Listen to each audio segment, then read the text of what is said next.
What is up, Hash Nation? I am back, and today we're talking about the newest Brave browser update. We're getting closer and closer to their 1.0 official release. And I'm going to walk you through some of the new features and their move over to the Chromium architecture.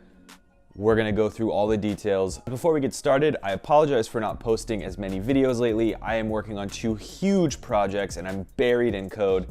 And I'm also buried in moving boxes because my girlfriend and I are moving right now. The camera is actually propped up on a bunch of moving boxes. So we'll head over to the desk for a little bit of computer action, and you can see all these boxes everywhere.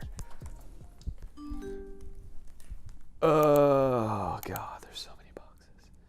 Now, if you want to follow along with this review, you can go ahead and head over to brave.com/download-beta, and you can download for Windows, Linux, or Mac. And this is going to be the Brave beta version, and that's basically giving you all the latest features, but it's not quite a stable release. So if you want these newest features, including the Chromium base, you're gonna have to go ahead and get this Brave beta. So once you've installed Brave beta, you'll see this main homepage really looks just about the same as it did on the original version, on a different architecture.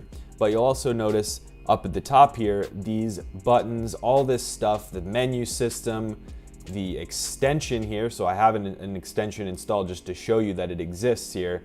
The extensions, the tabs, all that stuff looks just like Chrome. You have the material design, you have all of the same sort of stuff, including the settings. You'll see it's version 0.57.6 on the Chromium base. Now you guys may be wondering why in the world Brave decided to go towards the Chromium base, which is the open source version of Google's browser technology. Now, one thing you have to note is that Chromium is not the same as Chrome.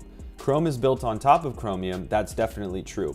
However, Brave took the base level that Google offers, and that's the open source Chromium code, and built Brave back on top of that. And there are a few reasons why they did this, in my opinion. One, they wanted to make sure that people could use Chrome extensions on their browser. And one of the reasons why is that in crypto especially, a lot of apps rely on Chrome extensions. So it was a barrier to adoption for people not to be able to use extensions on Brave browser. So that was one reason. The second reason is that a lot of people didn't want to move to Brave browser from Chrome because, quite simply, people aren't used to Brave browser. They're not used to anything but Chrome. They're used to having all that stuff in the same place. They like the look of it. They like the ease of use, the design, all that stuff. So it makes sense to try and align Brave browser design-wise to Chrome and feel-wise to Chrome, whilst also giving you the privacy, the basic attention token integration, all the stuff you want from Brave outside of Chrome. And then finally, that integration level with different Chrome extensions and other things makes it easier for people to move from Chrome to Brave. And that's really the key. Adoption is key. They've just crossed the 4 million active users mark. They're probably nearing 5 million active users per month. And for that number to continue to grow compared to the billion of active users that Chrome has, they're going to have to continue to beat Chrome at its own game and make this browser better for the day-to-day user. So let's go ahead and check out some of the key features that they've brought in this new version. First thing I want you to notice here is that the normal shields section, and if you haven't seen my other video about Brave browser in detail, you can check that out in the YouTube card above. But here you can see that it's blocking 2 trackers on the Google homepage. And what you can do is you can customize this on every single website. So here's an example of YouTube. You can see there are 24 total blocked ads and trackers on YouTube. And that's because there are a lot of things built into YouTube that are for tracking and ads alike.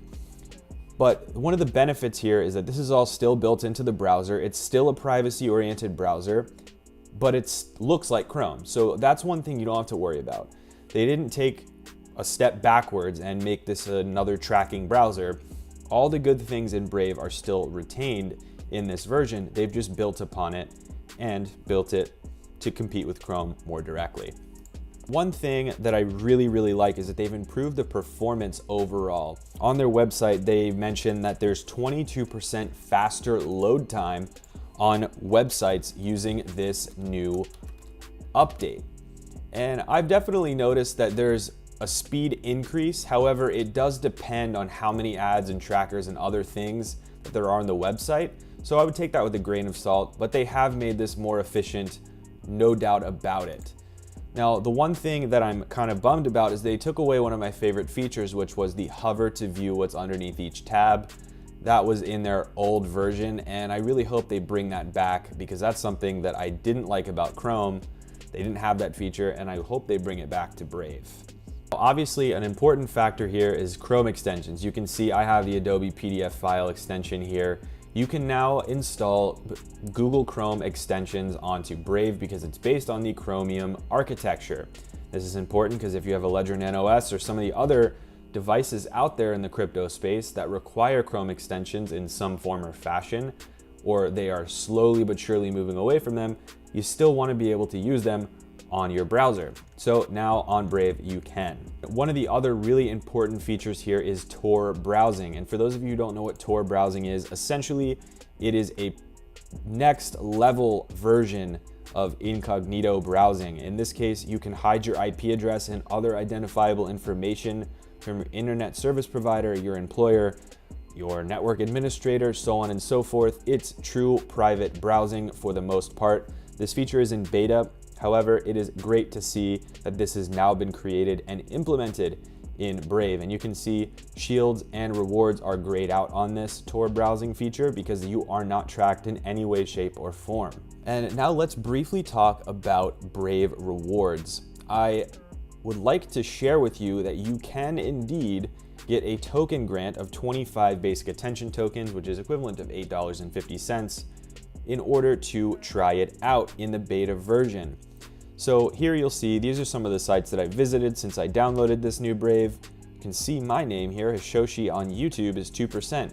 Let's go ahead and check out my other Brave browser review and just give it a little bit of a watch and just kind of hang out here. You'll see we're on this rewards page and you'll see here, Hishoshi on YouTube, Brave verified publisher. So you can see that you could send a tip here. So you could say, oh, okay, I really like this video. I'm gonna send a basic attention token over to Hishoshi. And you can make that monthly. You can do all sorts of cool stuff. So if you're really liking content on YouTube, you can check in Brave to see if this person's a verified publisher on Brave. And now what's really cool is we've spent some time on this page now. So if we refresh our rewards page, you'll see now 9% of my attention has gone towards Hishoshi on YouTube. And if I wanted to, I can change my settings to pay monthly to those creators based on the percentage I have watched. Now, one of the key things I recommend you do is uncheck allow contribution to non-verified sites. That ensures that you're only contributing to people who are part of the Brave ecosystem. That helps, in my opinion, encourage people to join up and use Brave. Now you can also set how many visits a publisher must get from you to be relevant and how long it takes to register as a visit. These different things, fantastic. And you know what? Shameless plug, if you wanted to donate some basic attention tokens to me because you like my content, that would be much appreciated, but obviously no pressure. Question of the day. Let me know what you think about Brave Browser's latest update to the Chromium architecture. Let me know if you like it, you hate it, or you don't really care in the YouTube poll above. So there are a lot of things about this new Brave update that really excite me. And obviously their implementation of a Chrome-based browser scared some people, but I can assure you that there aren't any trackers or Google bugs within this browser. This is Brave Browser, just built to be more user-friendly and a much cleaner user interface. Now, the things that I really don't like are few, but definitely important. I'm definitely bummed they got rid of the tab hover thing, but first and foremost, one of the things I really don't like is that this is still a very inefficient browser. Like Chrome, it's very RAM hungry. It eats up a lot of resources on your computer, and it frankly takes too long to boot up still, and I hope that Brave will work on that in the future to make this more efficient, but who knows how much more efficient they can possibly make it. The other thing that I'm really bummed about is that Brave Rewards is still not fully live. I really wish I could have shown you guys the ads capability where you can really square up that Brave Rewards ecosystem where you can watch ads, receive basic attention tokens to then give to your favorite creators and online content providers. However, that's still in progress, and I really hope that they get that done soon. And if you guys watched my other video, I must say one of my favorite things about them rebasing onto Chrome is that now they have amazing developer tools just like Google Chrome. So now I have no reservations about using daily Brave browser because I can use this as my main development browser for all of my web needs. And guys, I really hope that you will check out more of my content, but also I did create a bunch of stickers with my logo on them. They're pretty dope in my opinion, and they're pretty durable little stickers. So if you want one, I'm giving them away for free to 5 or 6 lucky commenters on my video every single time I post. So if you want to win 1 or 2 of these stickers, all you have to do is comment below. Let me know what you think of this video. Let me know what you think about Brave, or just say, I want some stickers.